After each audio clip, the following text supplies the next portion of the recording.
everyone. Welcome to FM 2.0 Conversations. You know, we always have good ones. I am the Don, and with me is the great Dean Baldwin. Everyone knows him from Sirius XM's Classic Vinyl, Classic Vinyl Deep Tracks, and this is him on FM 2.0. And we've got the great Frank Hannon here from Tesla. How you doing, Frank? You're great. Oh, man, I don't know about, but I am feeling great. I'm doing great, and it's great to be on your show. Don and Dean, how you guys doing, man? We're doing great, man. Yeah, doing great. Busy. You know, this little technical thing. Are you guys on the East Coast, or where are you? Yep. Yeah, we're on the East Coast. We're in. Go ahead, Dean. North Carolina. All right. Yeah. I was going to ask you, Frank. You know, we had a little bit of a technical issue there, and I want to know. Can you recall a time where you had a really big technical issue during a show and how you got through it? I always wondered that. Like, you're in the middle of a live performance and something goes crazy wrong, and how you dealt with it. Oh yeah, that's why I don't use a wireless system. I use a cord. I'm old fashioned, and I plug a cord straight into my guitar because I've been embarrassed by those wireless systems way too many times. Yeah. You're right in the middle of the lead. You ever been in the middle of a lead and it cut out? Oh yeah. One time I had this big grand entrance and I was supposed to play the national anthem walking onto the stage wireless from the crowd, and it was like cutting in and out. It was driving me crazy. But you know, 40 years in the career, I've been down on stage so many times I can't even count them all. What we're here to talk about here is you've released an EP. Or has it come out yet? I didn't see if the date there. Is it out yet? The EP? Yes, it's the 12-inch vinyl All About Love EP is out now, and people can get it at record stores. It's a 12-inch orange special vinyl, and what we did is we did some unique versions and remixes of our single called All About Love. We did an acoustic version, electric version, a hybrid of both, and a live version. And we threw on a couple extra gems on there too, like an acoustic solo and a James Gang song. And yeah, we're real happy with it, man. It was a project that was a long time in the making. The first time I heard All About Love, I was like, damn, they still got it. It's a great song. Hey, thanks a lot. You know, and I think what makes it great, honestly, is Jeff Keith, our singer. He writes lyrics that are so heartfelt and real to him and his emotions. And I'm very grateful to have the songwriting relationship with him that we have over these years and decades. Decades. Can you believe that? Decades. I know, right? Decades. Yeah, and that's the thing. I could tell you that I noticed that you're doing a James Gang cover. James Gang's Walk Away. Well, we did that cover on our Reel to Reel album. Yeah, we did that originally on our Reel to Reel album. And it just so happened that when we were playing this song All About Love live in our Las Vegas residency, we would segue the two together.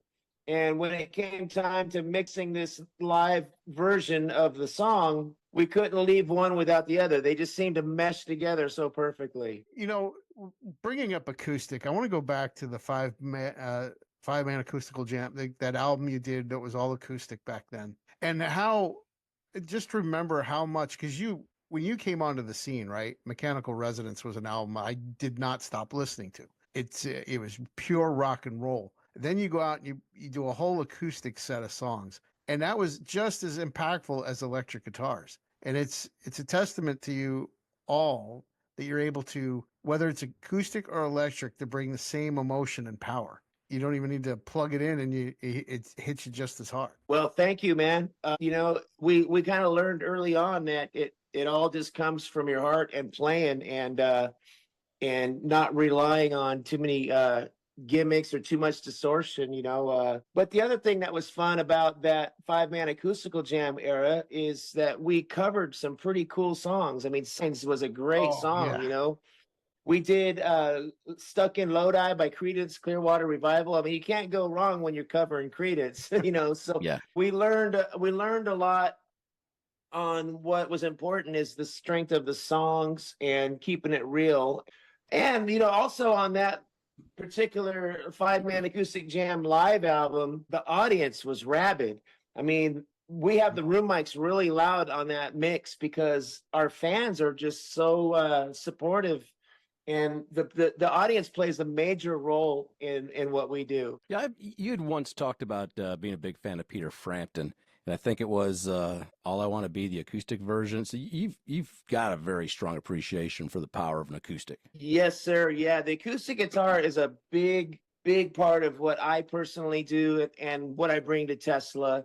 And Frampton Comes Alive, one of the sides is a double album, but one of the sides is all acoustic there when he does Penny for Your Thoughts and By Your Side. And some of the other acoustic guitar players that I love are Steve Howe from Yes. Like when he does the intro to Roundabout, it just sets that song up perfectly.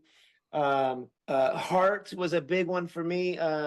Love Alive and Dreamboat Annie and Crazy on You, that album, you know, a lot of the artists in the 70s, like Led Zeppelin and Heart and Kansas with Dust in the Wind, and the Eagles, especially the Eagles, all those 70s artists were huge influence on us and me personally as a guitar player and as Tesla, the band. And so a lot of those artists always incorporated acoustic guitar into their music, and that's where we got it from. Get your thoughts on something. So I think it was yesterday, Dave Elfson, former bassist for Megadeth, had said that he agrees with Gene Simmons that rock is dead, which it's always an interesting statement. So I had to call Sass Jordan immediately and get her 2 cents on that. but we had a good long talk. But when you hear a statement like that, and I don't think it's so much about the question, is rock dead? But when somebody says that, what is it you think they're really saying? Oh man, I hate hearing that shit. You know, it's and I love Dave Ellefson. Don't get me wrong, but even Lenny Kravitz had a freaking song called "Rock and Roll Is Dead." Remember that? Yeah. I was pissed at him when he did that. Yeah. No, I think maybe what they're talking about maybe is the era of major labels and like record stores, you know, going out to record stores and looking at albums, you know, maybe that part of it has changed. But good music and rock and roll is definitely not dead. It's the only thing that still makes me feel good and alive. So it's not dead to me. That's for damn sure. Well, I mean, All About Love, when I heard that, it's just like, it's as strong as anything. I mean, I'd put it up right up there with Love Song, which that's probably my favorite rock ballad. I mean, it's a great song. Clearly, rock is still alive. Well, and two, you're noticing more and more young bands coming out, emulating bands like Tesla. I mean, pure rock and roll bands are coming out, and they're young kids. Yeah, and they're out there, man, and you can find them on, Spotify and on social media, different things, and and there is definitely a new generation of rock and rollers. I mean, and and it's not heavy hard rock. Maybe it's got more bluesiness to it. Like Marcus King is killer, man. He's got some, So yeah, it's out there. It's just not as easy accessible like it used to be in the 80s. But it's actually, see, that's so weird. I say that because it's more accessible right there in your cell phone, in the palm of your hand, so. Yeah, I kind of looked at it the same way you did because that's one of those statements, rock is dead. I think at some point or another, in a point of frustration, we've all probably said it without really thinking about it. But when I really started thinking about it, and it's like, well, rock's not dead, but to your point, it's not the mainstream darling that maybe it was a couple decades ago, but that's okay. I would say MTV's dead. Yeah. I would say that, maybe Tower Records is kind of dead, but I think they have one location over in Tokyo. I saw Eddie Trunk was visiting that Tower Records in Tokyo. That's right. But, I don't know, man. There's, Tesla is very lucky. We've got 2,000 fans that come every night to our shows in every different city. And so our fans and our particular fan base and genres is not dead completely. Let me ask you, Frank, what would your definition of success be for you? Let's say when you were starting out in Tesla and going out there, what was your definition of success then versus now? Like if you were to look at it now, what is success? Well, back then, I didn't even think about it. I was just going with the flow. I mean, I was so young in my early 20s, and success back then was what was the next big tour we were going to be on? Who were we going to be opening for? You know, and we were lucky enough to open for David Lee Roth in his heyday, and Def Leppard, and Poison, and Great White, and do shows with Alice Cooper. And we've had some very successful events, you know, charity concerts, and longevity, I think, would be a definition of success for Tesla. Me personally, now I'm finding success being having just peace of mind and not worrying, and learning how to just not give a crap about stuff that used to worry me, you know, and just kind of really appreciating and having success. To me is having a joyful, positive attitude every day, You know that and learning to navigate all the bullshit that's constantly gonna come at you, or come at you in different ways, and keep a smile on, you know, and be able to just feel comfortable and safe and good. And that, to me, that's success. that Def Leppard tour in '87, that's the stuff of legend. I can't tell you how many people have shared with me their story of going to that show to see Def Leppard, and then the comment is always the same thing, that you guys blew Def Leppard off the stage. Which, yeah, I love Def Leppard, but yeah, I'll say the same thing too. You guys were phenomenal there, and I know you have a good relationship with the band, so I feel okay saying that. Oh man, there's no way we blew them off the stage. I mean, we learned a lot from them, man. I mean, we used to cover Rock of Ages when we were kids, you know, and Wasted, and High and Dry. You know, they're our heroes, man. And they were in the round. That was the first in the round tour, and they let us have the whole stage. Maybe people were just thinking because we ran around that stage like crazy, that maybe that's what they were picking up as our energy. And we were a little bit younger at the time, but you know, they're our heroes, man, and they're like big brothers to us. And you know, that's funny when people say stuff like that.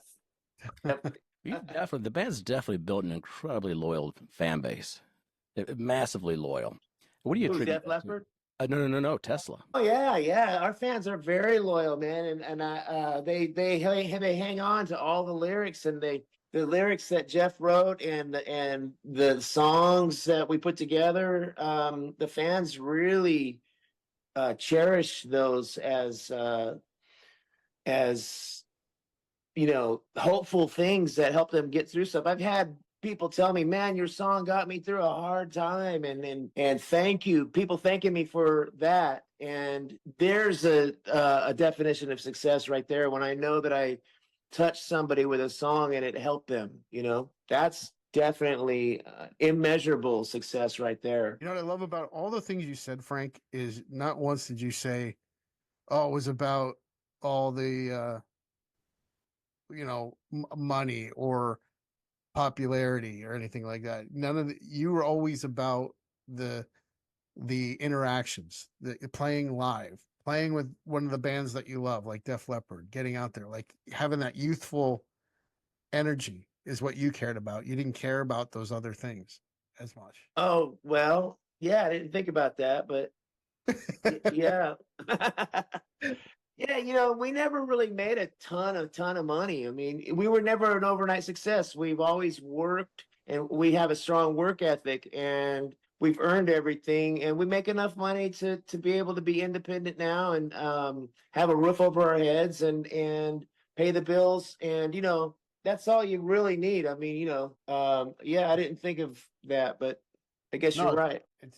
it's a great testament to that. And the other thing too is when you came out and you're still true to your sound. I think that's the other thing too, is a lot of times bands will go through these changes and want to change different things. Tesla's always been Tesla. You've never veered off from what you were. It's always pure. I think that's another thing that your bass loves too, is you've never veered off and done some kind of crazy, like we're gonna put out an electronic album now, like a EDM, Yeah. like an EDM Well, you record. know, we have navigated through some changes. You know, when we did our comeback album after we broke up in the '90s with Into the Now, technology had changed, and records were being made with Pro Tools on a computer, and we did experiment with that a little bit, and got a little edgier.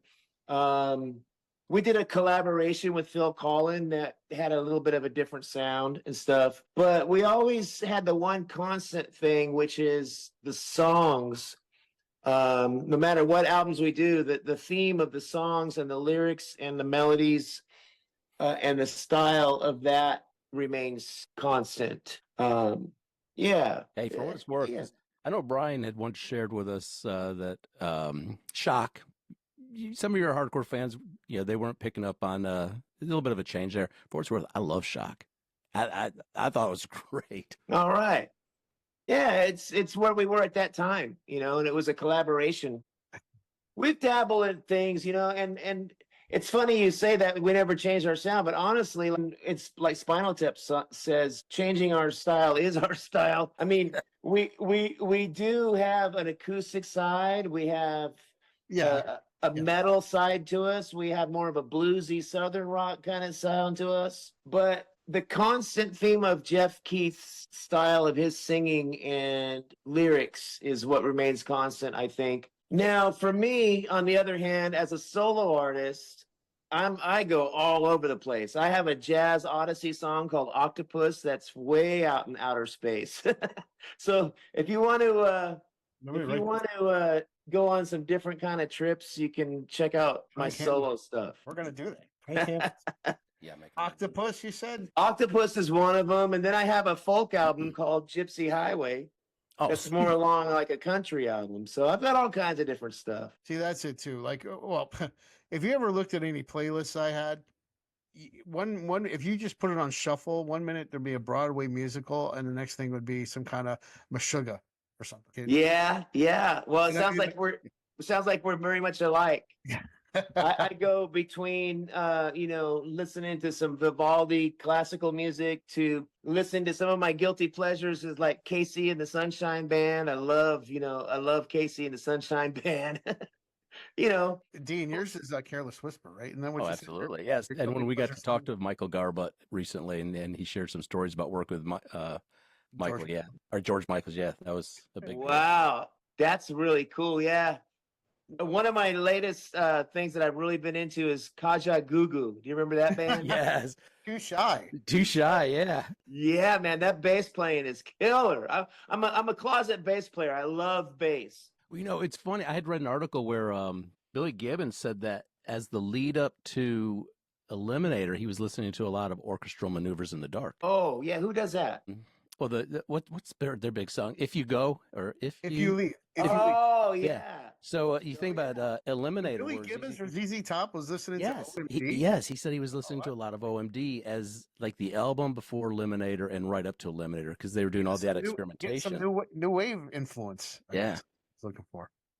That's why I love all kinds of music, man. And I love Rush, and I'm a Geddy Lee fan. I'm a secret bass player. Look at that. That's Geddy's guitar. That's Geddy's bass, isn't it? Yeah, it's a Rickenbacker 4001. Love a Rick. So I'm gonna be doing a little social media stuff on my Instagram, Frank Hannon Official. And by the way, people, it's the one with the blue check mark. Don't fall for any scams. Oh yeah, there's probably 900 Frank Hannon accounts out there. I'm gonna do a little series on my personal guitar collection and showcase some pretty eccentric, odd guitars that I have. Like this, see this shirt here, that headstock there? That's a Volano guitar. And I just created a video of that I'm gonna put out. It's called Frank's World Famous Guitar Lounge. Nice. And I'll be putting out some documentaries on my guitar collection because I get asked about my guitar collection because I get people going, "Hey, every time we see you, you've got a different guitar. What's going on?" I am a guitar addict. I love guitar. I've been buying and trading and selling guitars since 1978 when I was 12 years old and I mowed lawns and saved up money for my first Stratocaster. And what, a Strat at 12? Oh, I had a paper route, dude. I had a paper route. I had a lawn mowing route, and then I would charge an extra $5 if I raked the leaves. I was hustling back when I was 12 years old, dude. Now, was the Strat your first electric? Well, my first electric was a Les Paul copy made by Hondo or something like that. Yes. And then I sold that and I got the Strat. And then I sold the Strat and I got this. You want to see something really rare? Check this out. He still got it. Oh, I bought this guitar when I was 15 years old. Look at that. nice. Have you ever seen one of these? I This think is I called have. a Washburn A10. And this Wow. guitar I played religiously in Earthshaker. Brian Wheat and myself, we had a band called Earthshaker. And it was right when Ozzy came out with Crazy Train. And man, I played Crazy Train on this guitar like a lot. As soon as you heard Randy, you're like, yeah, I'm going to do that. Oh yeah, Randy Rhoads, Eddie Van Halen.